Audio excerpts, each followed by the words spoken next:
Hello and welcome to Carnegie Library of Pittsburgh's Kids Club at Home. My name is Angela and I'm so happy you could join us today. Today we're going to be doing one of my favorite activities, which is making and experimenting with foil boats.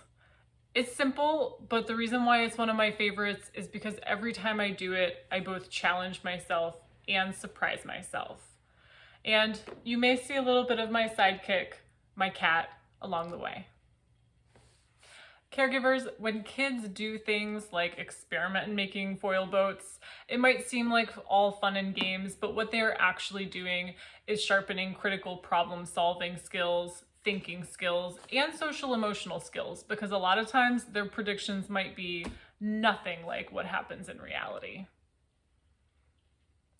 So before we get started today, let's do our icebreaker. I am curious. Do you know how to float? Have you ever been on a boat?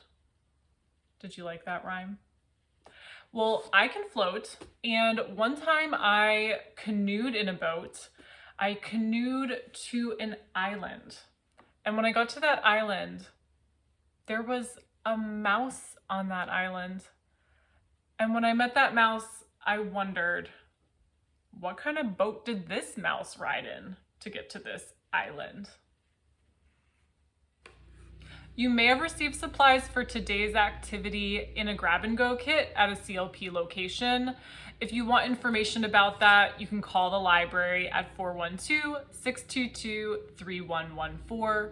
However, you can do this activity with materials you likely have at home. You are going to need foil, so find some foil. You're also going to need some small objects. I was able to find some coins in my house. Not a lot of coins, just a handful. Wish I had more.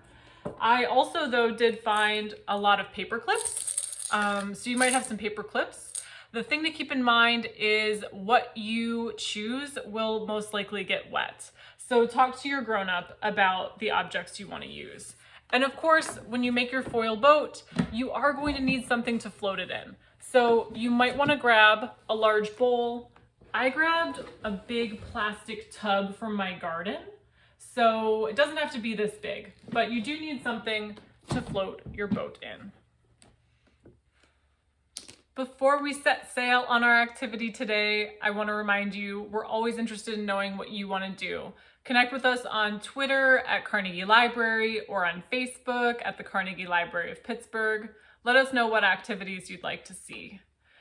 Today's activity is all about buoyancy. Buoyancy is a super fancy word that really means to float, and buoyancy can refer to floating in the air or in the water. And we're not to the point where we will be floating our boats in the air, so today we're focusing on the water. And whenever I was thinking about designing a ship, I was thinking about ship engineers. One ship engineer that came to mind is Montague. She was an African-American woman ship engineer who was born in 1935. She is featured in this book called The Girl with a Mind for Math by Julia Finley Mosca, illustrated by Daniel Ripley. The really cool thing about Montague is whenever she designed the ship that kind of like made her career, she designed it on a computer. Now, I know you might be used to a computer that's a lot smaller than this one, but look at Ray at the computer.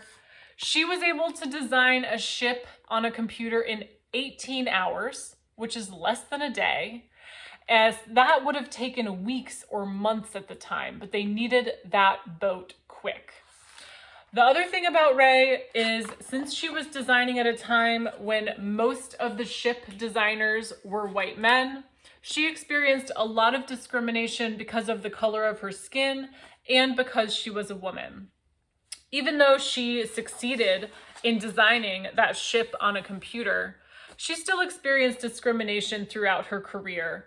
And she used humor to get through some of it. And then she also decided to provide inspiration to people in the future.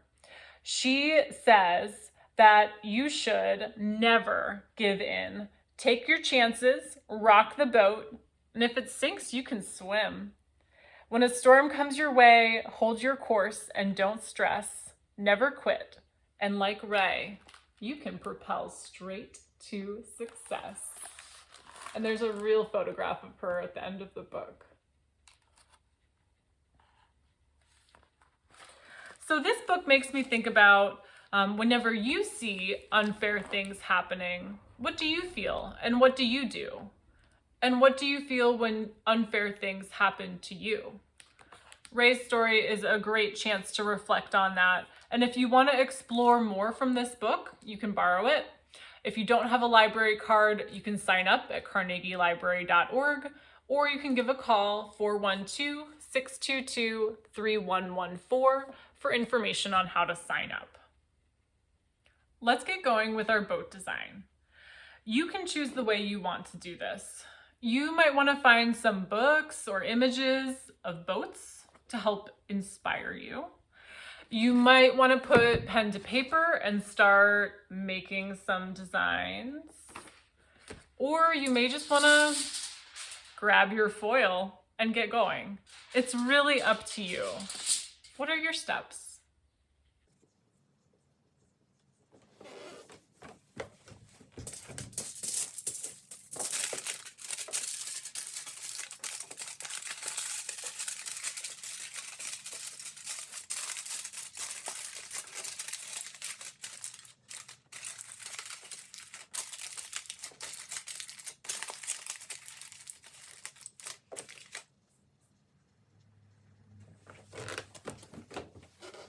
Did you finish your boat? What objects are you going to try and put in it? It's time to make a prediction. What do you think will happen? Write it down and see if you can get a friend or a family member to guess. What do you think is going to happen to my boat? Once you write it down, fill your tub with water or your sink or your bowl and start adding things to it carefully, one at a time, so that you can keep track of your prediction. I'm gonna head outside because it's a nice day, see what fits in this boat, and I'll meet you back here when we're done with our experiment.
How did your experiment go?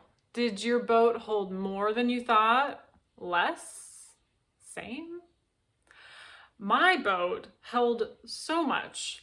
I predicted that it would hold all of the coins I had and 20 paper clips, but it held all of the coins, all of the paper clips I had in that jar. I threw in a jar lid, and then finally I just put a jar in there, and that's what sank the boat. If I had more small objects, I could have, tried a little bit more to get a little exact on what would sink the boat. But I had a lot of fun, and I hope that you did too. And I hope that you will maybe try this again, maybe even over and over.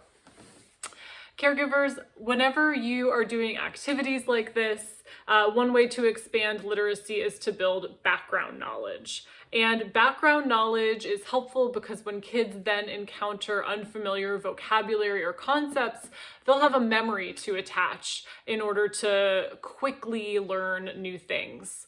So one way you can build background knowledge around boats is on a warm, sunny day. Take a trip to a Pittsburgh park that is near the confluence. You can learn more about the parks available near where the three rivers meet at Pittsburgh Parks Conservancy website, which is at the end of this video. It's a great way to go and maybe see some cool boats.